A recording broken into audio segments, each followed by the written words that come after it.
Hi, this is Namrata here from Modern Plastics TV. We are at Dye Mall 2026 exhibition, 𝐏𝐥𝐚𝐬 Goregaon. So we came here to meet Mr. Akshay from Sridevi Tools Engineering.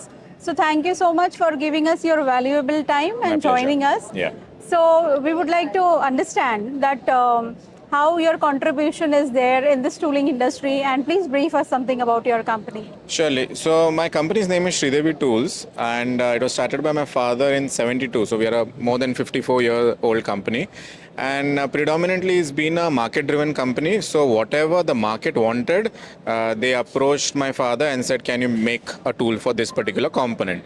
So for us, it was not a conscious growth to get into automotive, but what was pushed by the market, we entered into the automotive company. So that's been our contribution. Whatever the market required, we started making those tools. So what are your product ranges?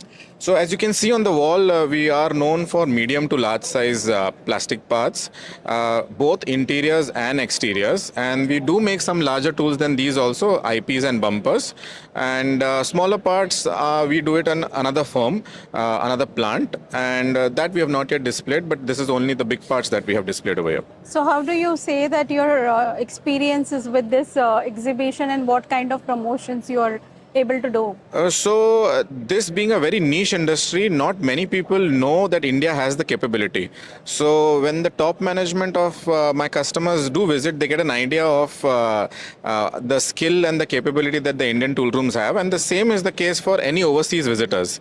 So they have some assumptions of India, and it gets completely wiped off once they come and they see the capability in our company. So how do you see your company growth after 10 years down the line? So again, as I said, it's the market-driven growth. So wherever the market wants us to grow in whichever size and segment, we would be doing that for sure. Okay. Any future plans or assignments that you are working on?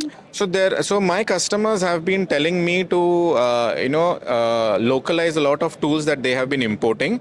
So it's actually my customers pushing me to grow, and in scale and capability both. So what is that one message that you would like to give to the industry and the people? Oh, this industry is definitely growing. We still have 30% of imports that we have to replace. Not one or two companies can do that. We need more people to enter this space and localize all these imports for us. And how your company is helping for the sustainable future of the industry? So if you see, mostly what happens is my customers are the one who drive the sustainability down to the tier 1 and the tier 2 suppliers. So we just follow the guidelines what my customers request us to do. Okay. Thank you so much, sir. Thank you. My pleasure. Nice meeting you. Same here. Thanks.